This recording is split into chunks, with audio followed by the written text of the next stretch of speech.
You know, I don't really talk about video game characters that often. They're pretty interesting, yeah, but I have a hard time finding videos to talk about a good handful of characters in. Though I've had the partner characters idea in the back of my head for a pretty long time now, and I think I have a good selection of entries to finally justify doing it. With that said, who qualifies as a partner character in a video game? You might immediately think of an assisting AI, and while I could put them on the list, they're typically pretty stupid, so that's not what I'm necessarily talking about. You have to be a character that's a pretty close ally or friend to the main protagonist and help them throughout the game. Keep in mind that I'm mainly making them based on their actual character, and not by how they are in terms of gameplay, though if they do add to the gameplay, then that'll net them some bonus points. Also, almost every single entry on this list is a spoiler. There will be timestamps to skip to, but I just thought I'd let you know ahead of time. Finally, while this list is pretty accurate, especially number 1 of course, this isn't 100% definitive. There are plenty of characters who could have made it on here who didn't because I either didn't feel like talking about them or didn't have much to say. At the end of the day, I'm just here to have some fun. With all that out of the way, let's get started.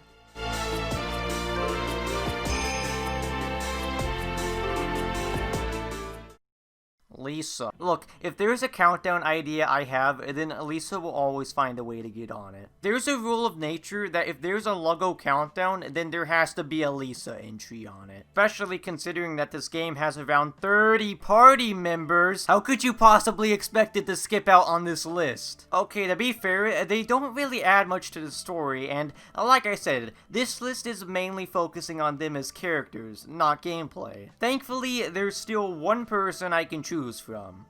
Terry. Terry is the first party member in the game, and he makes an incredible first impression by getting stuck in a tree because a dog was chasing him. After Brad saves him, Terry insists on accompanying Brad even though he knows that he's going on a long and dangerous adventure. You see, Terry is the lord of the tutorial, and I'm pretty sure he knows his stuff. The hints he provides are truly one of a kind, and you aren't going to be able to survive without them. I mean, what a helpful dude. And then he proceeds to showcase his abilities of doing a whopping no damage to the opposition. Bro, this is so epic. But after a few battles, the duo is ambushed by Columbo and his gang, who give Brad a choice. He either has to give away all of his items, or Terry. Terry hasn't made a particularly good impact yet, and while you don't have too many items, it would suck to lose them. So, a ton of players, including myself, ended up falling into this little trap. You can give Terry up, it won't screw you over or anything,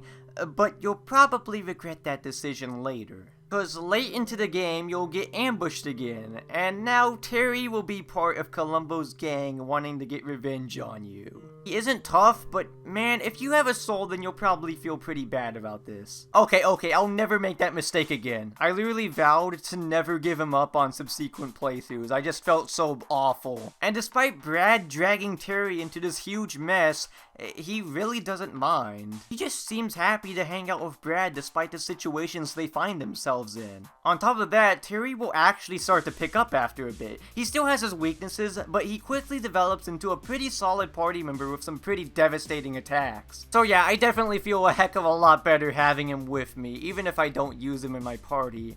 However, I'd say what comes up at the end is even more tragic. If you have Terry in your party when you head off to Rando Land at the end of the game, Brad's party will try to stop you from taking Buddy back from Rando's army, including Terry. A lot of the end party quotes are pretty sad and they reveal their opinions on Brad, but dude, Terry's is heartbreaking. He talks about how Brad made him feel so worthwhile and was the best friend he had ever had. He didn't care about having to endure all those hardships. He had a bro with him the whole time. The day he met Brad was the best day of his life, even after the apocalypse. Brad kills his best friend, blinded by his own desires, and Terry doesn't even fight back at all. The reason Terry felt this way was because even though he always painted himself as the Lord of the Tutorial, he realized he never really had any friends. You can find the Land of Hints in Lisa the Joyful along with a bunch of diary entries from Terry. He was so lonely and depressed that he left this kingdom he built for himself just to find friends. Terry doesn't have very many moments to speak in the game, which is why he's so low, but when he does, it's pretty impactful. I didn't really think that they'd be able to make you care for the haha funny tutorial man, but Nope, they found a way.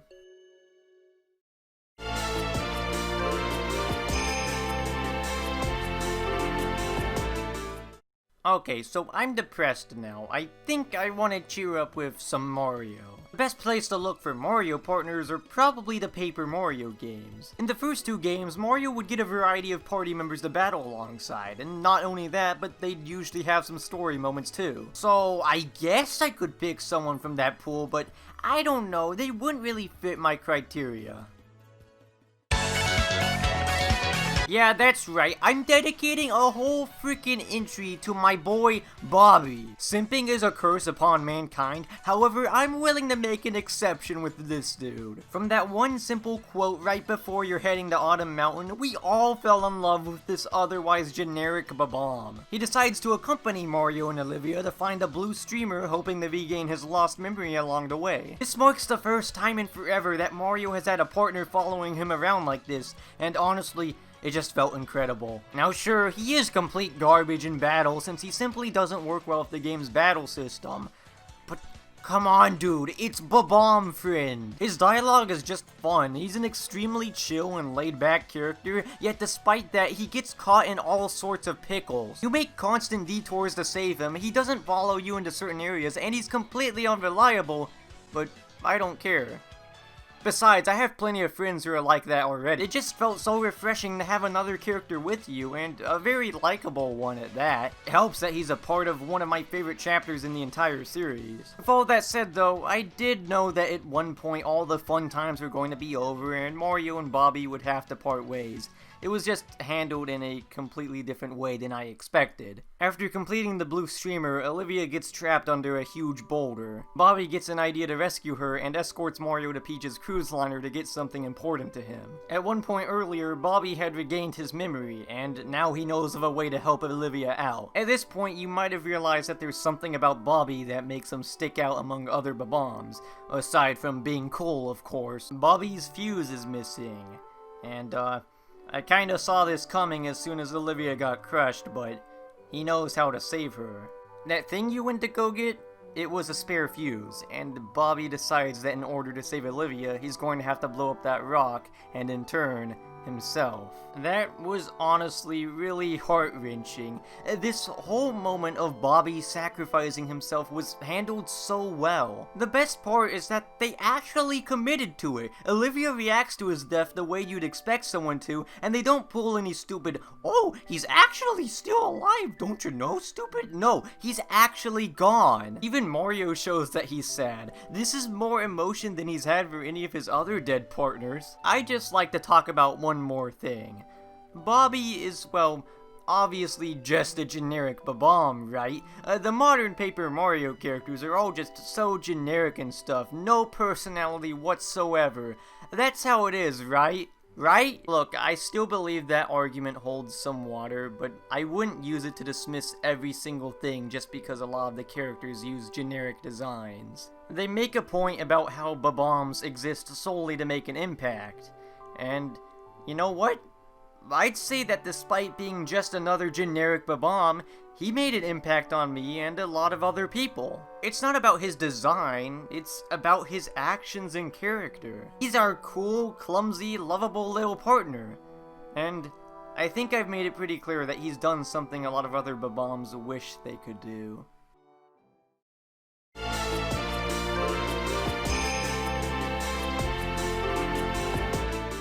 I felt kinda iffy about having 2 RPG Maker games on the list, but if you have a problem with that, then, well, you can fill your mouth with cement since you seem to have no concept of fun. Anyway, Jimmy and the Pulsating Mass is a pretty cool game I played recently. The game has a large variety of party members that you'll swap between during certain parts of the game, and there's one in particular that has cemented himself as an epic logo character. A very proud honor indeed. Anyway, Jimbo and his brother have to do some stuff to get honey from these bees, but first they have to beat up this gang of ruffians known as the Petty Thieves or something, probably doing some stupid stuff like breaking the bees' knees or whatever. Anyway, after confronting some of the higher-ups, their leader makes his grand entrance. Punch frickin' Tanaka. And just like that, he's got a top 5 name. Though he actually starts off as sort of an anti-hero, a very minor one, but he still kinda opposes you anyway because of the pulsating mass pushing his whole gang around or something like that. Regardless of that, he's actually not very evil at all. In fact, he treats Jimmy and the gang with some respect while spouting out some funny philosophical but not really philosophical stuff.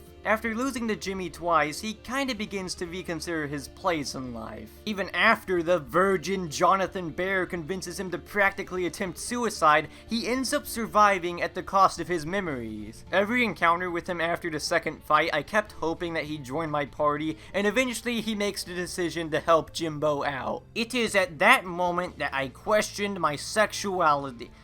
Craig, I told you to proofread this! So not only do you get a total epic gamer Chad on your side, he also qualifies for the video now. And just like heroin, the more punch Tanaka, the better. Seriously, getting him to stick around just leads to more funny moments. He's like a Bobby, but more self-involved, more entertaining, and more freaking epic. Yeah, he's really funny, to the point where his dialogue is like a box of Cheez-Its. It's just so fun to go through. And this is even reflected in his fights, where while he is definitely a threat, he'll literally waste turns trying to just look cool or whatever. But I wouldn't really call him egotistical either. He loves his fellow gang members and treats them great, and he feels like helping Jimmy out just because why not? And all this cultivates in his last moments. When the party reaches the central hub, they see that Buck, who had been corrupted by the mass, is there waiting for them. For some context, if the central hub is taken over by the pulsating mass, some bad stuff will happen or something. So of course, you can't let that happen. However, Punch realizes how powerful Buck is and that Jimmy would be putting himself in great danger by fighting him. So he decides to try and hold off Buck and defend the hub while Jimmy and his family escape. And unfortunately, when they return, they see that the hub has been taken over and Punch is presumably dead. Though after his former members hold a funeral, something odd happens. You see, throughout the game, Jimmy will defeat certain enemies and imagine himself as them. Go an extremely long time after getting the vampire transformation before getting a new one, so this new one popping up is kind of a surprise. Anyway, Jimmy imagines himself as Punch, riding on his motorcycle without a care in the world. And then... oh my goodness, you can play as Punch Tanaka, let's go! Oh, and even better, when you finish up the game, all of Jimmy's former party members will gather up in his house, including Punch. Don't worry, it's not him cheating death. It makes sense once you look into the game's story. For now, I'll just leave it at friends never die.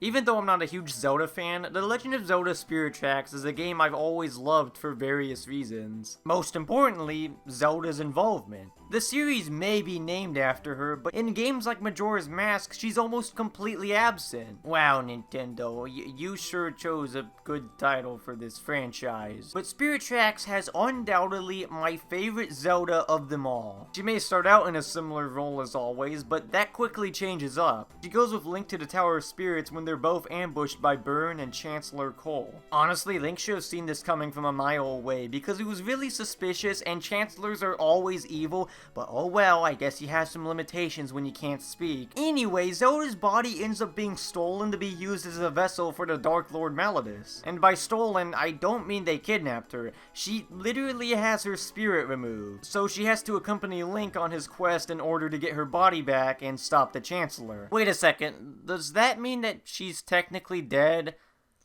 Oh, for the love of... And look, I get that the selection was pretty limited, but man, a Dark Lord in a young girl's body is kinda funny to think about. Somebody help me! My PP has gone missing! Okay, so you might be wondering, how can Zelda help out if she's just a ghost now? Well, she's of great use actually, most notably in the Tower of Spirits where she can possess the Phantoms and help Link with puzzles and combat. I know that I said that gameplay isn't the focus of this countdown, but the puzzles with Zelda are actually really cool, and when you get the chance to have her fight, it's always a joy. The fight against Burn is like the best example of that, where you have to work with Zelda in order to defeat him. They really should have had more bosses like that. And not only that, but she's just overall a great supporting character in the game. Like I said, while she is important in the other games, it's this one where she's at her best, because she's with Link throughout the entire adventure. It's fun to see their bond grow over the course of the game, and in comparison to Link's other companions throughout the series, I think she holds her own too. Sort of a sweet dynamic in both gameplay and story, and by the end, you can really feel how close they are to one another. It is, in my opinion, the best portrayal of her in the entire series. All of the other games may share the title of The Legend of Zelda, but when she actually partakes in the whole adventure, carries her own weight, and makes the game and story more fun, then I'd say that this truly was Zelda's legend.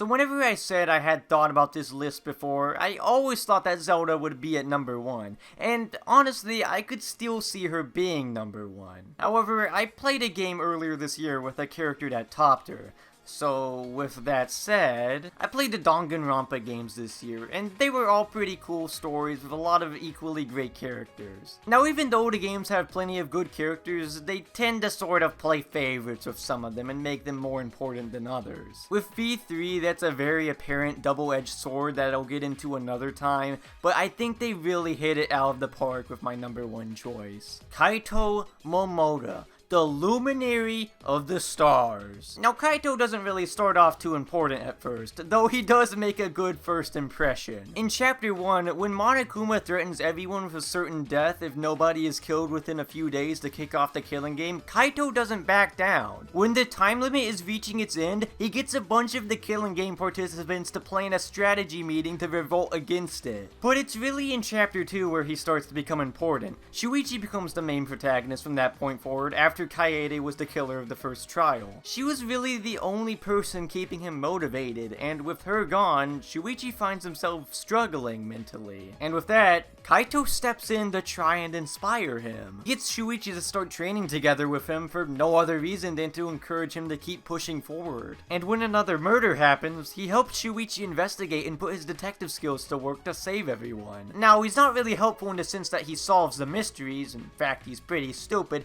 It's more like he inspires Shuichi to get his act together. Heck, he even gets Maki to open up a bit, and she was like the most distant person in the whole group. He does all this just because he trusts people, and you can call it blind trust, but it's more so empowering. But even though this is a great strength of his, it's also a big weakness. This is a killing game, and in a killing game there's bound to be unexpected betrayals. Whenever Gonta is revealed to be the culprit of Case 4, Kaito simply can't bring himself to accept it, even if it was an accident, because Gonta was the nicest person out of everyone. He believes Kokichi is lying like always, but Shuichi keeps bringing up evidence that supports Gonta being the killer. And there's sort of a divide between the two because of this, Kaito's unwavering trust versus Shuichi's cold hard truth. Then there's Chapter 5.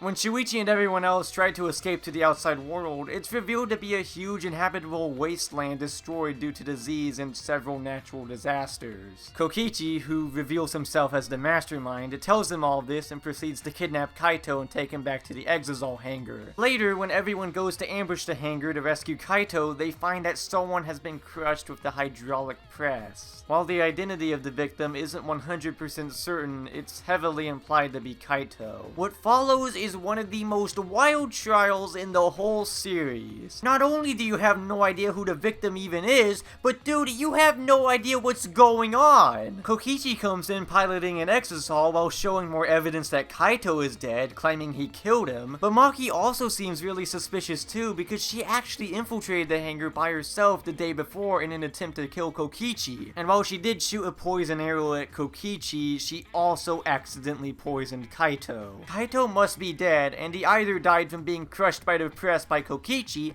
or Maki's poison killed him before he was crushed, right? Well, in reality, Kokichi wasn't the mastermind and was only pretending to be, and this whole trial is part of his plan to ruin the killing game. And at the center of it all is Kaito. Kokichi isn't piloting the Exisal, Kaito is, and he's using the voice changing function on there and reading off of a script Kokichi wrote to try and convince everyone that he was the one who got killed. This whole plan is basically to make a trial where not even Monokuma knows who the culprit or victim is. Kokichi pretended to drink the antidote so Maki would think he survived, disabled the cameras in the hangar, and made a fake video of Kaito's death, and then had Kaito kill him using the press. This is so all of the evidence points to Kaito being dead, and fooling Monokuma into making the wrong vote on who the victim and culprit were. In turn, invalidating the rules behind the killing game since they're apparently so important. That is absolutely insane, and the plan almost works. Kaito is repeatedly called stupid throughout the game, and don't get me wrong, he is,